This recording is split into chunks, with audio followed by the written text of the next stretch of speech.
Welcome, members of the chapter as well as the Sons of Titan aficionados. This is Sprues and Studs, and JoyToy has released more Grey Knights into our midst with the release of the Interceptors as well as, Drago, as well as the Strike Squad. So there's a lot of Grey Knight goodness to be had. So in this action figure review, we're going to be taking a look at the two grunt Interceptors, and there's nothing to do except dive right on in.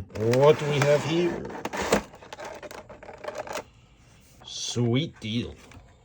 All right, let's get down to the review, shall we? The first thing that we're going to be looking at is clearly the Interceptor with the Nemesis Force Sword, as well as the Stormbolter. And starting off with the helmet, as usual, we will see what JoyToy has graced us with. So with the helmet, it is clearly a silver color, and I would have to say that there is a nice slight blue glow on this, I suppose, visor of the helmet right here.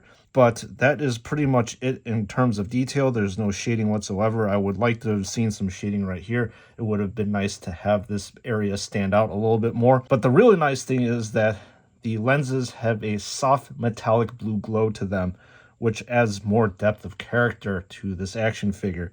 So we're going to flip around real quick and take a look at the psychic hood. And as you can see here, there are 3 nodes, and they are a nice translucent blue. We're going to flip around to the pauldron. There is the Grey Knights chapter symbol right here, and there is a lot of detail here in that there is scrawl on the book, and there is that sword that's stabbing through the spine of the book. And it's nice that the scrawl is engraved into the tome of the book. There's clearly a purity seal that's on the back. And as we take a look at the other pauldron, it says Melek, and the Melek is, again, ingrained into the plastic with a bunch of shading that's right here. There's white on one side, red on the other side, with the contrasting black and white swords on the other side. Another purity seal here too. And as we migrate onto the middle of this Interceptor, once again, Grey Knight chapter symbol, tome heavily shaded with the inscriptions that are here. And moving on down, there's a nice golden symbol here with a bunch of blue glow that's happening around the outer edges of it. And apparently there are some different grenades here, especially this cool one that has a skull on it. Let's take a look at the Stormbolter on this action figure. So the Stormbolter is a little bit smaller than what we've seen before JoyToy produce. You can see that the magazines are sticking out the side of this wrist-mounted Stormbolter. And the Stormbolter has nice black casing and some added highlights around the edges of it. And I believe that the highlights actually look a little bit bluish to me. It could just be the angle that I'm looking at. And so we're going to be progressing down to the legs of this action figure. And this is where you actually see more of that lovely blue undertone hue, especially here on the tops of the knees, as well as on the feet. And there is Fate as well as Doom scrawled into the plastic of the Interceptor. And these golden skulls do break up the monotony of the silver. So we're going to take a quick look at the back of this Interceptor, and there's really nothing much to see here.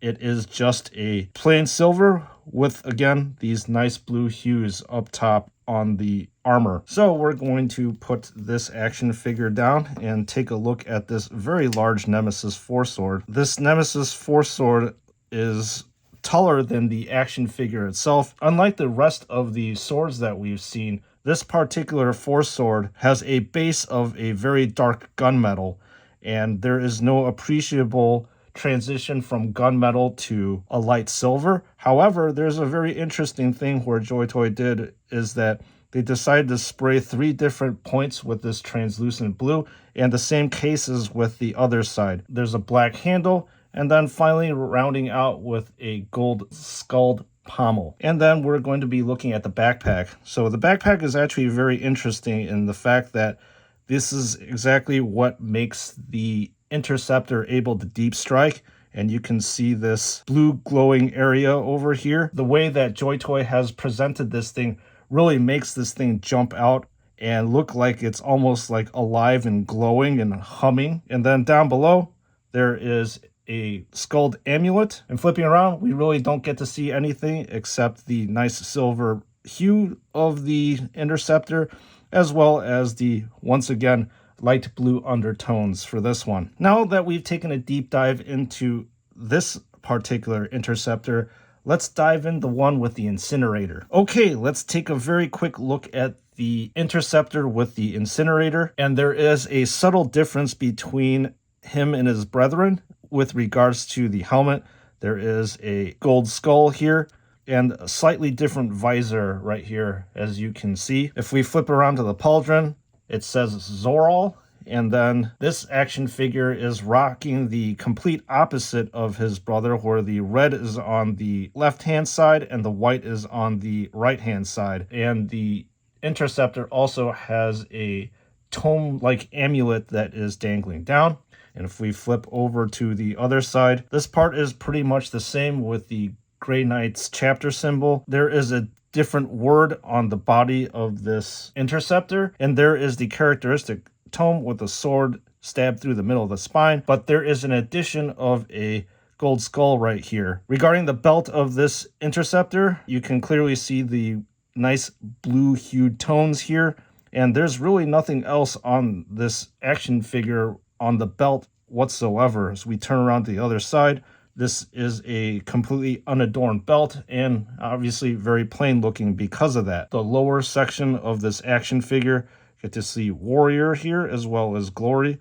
Both of these words are engraved into the plastic, which adds further depth onto this action figure, but it is once again fairly unadorned. There's a purity seal. All right, this Incinerator.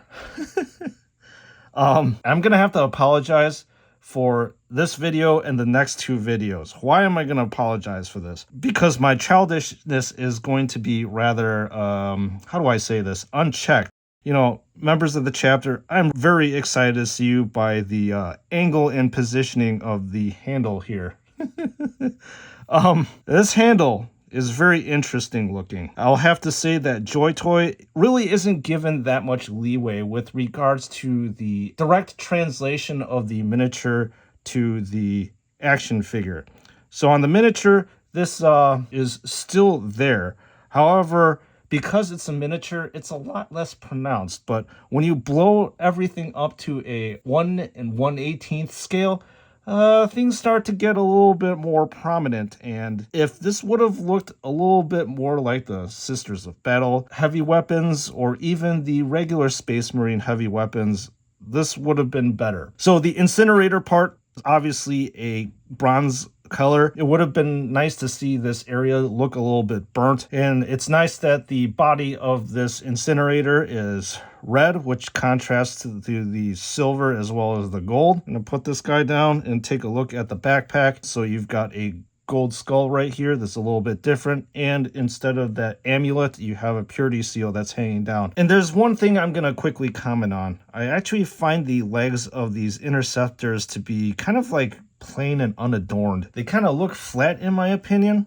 And as I just finished the review of the Indominus Chaplain, I'll put this side by side next to this Interceptor, and you can immediately tell that, well, the Interceptor's legs are much more plain. I really like how this Mark 10 armor looks, in that there is just more detail here. And obviously this is a special character, so you're going to see a little bit more flair, and this is, I guess, just a regular grunt kind of unit. But it would have been nice if there was a little bit more flair on this action figure right here. So that's a quick thing that I'm going to comment on. And with that being said, it's time to wrap this one up as usual. All right, folks, let me know what you think of these two Interceptors in the comments section below. Is this going to be a must-buy for you, or is this going to be an extreme pass? So I'm going to throw in my few cents on these two action figures. Well, on the first one, there are really no issues whatsoever in my opinion. By the first one, I mean this guy with the Nemesis 4-sword and the Stormbolter. I really like how the Nemesis 4-sword has been colored completely different, and the wrist-mounted Stormbolter is very well integrated into the action figure itself. So with the action figure, with the Incinerator, the body is solid and has no issues whatsoever. It does follow its brethren, and I do like the subtle differences on these action figures that set apart them from each other. So the thing I'm going to be commenting on is the handle of the Incinerator. Why GW decided to have that as a design, I have absolutely no idea. But once again, when you bring it up to that kind of a scale, it looks interesting. With that being said, are these two action figures worth it? Obviously, if you're a Grey Knights fan, I would say that yes, they are going to be worth it. Once again, thank you for tuning into this action figure review. If you are interested in buying these two Interceptors, just click in the link in the description below. And once again, use the code SNS to receive 12% off on your purchase. And as usual, I'll see you all in the next one.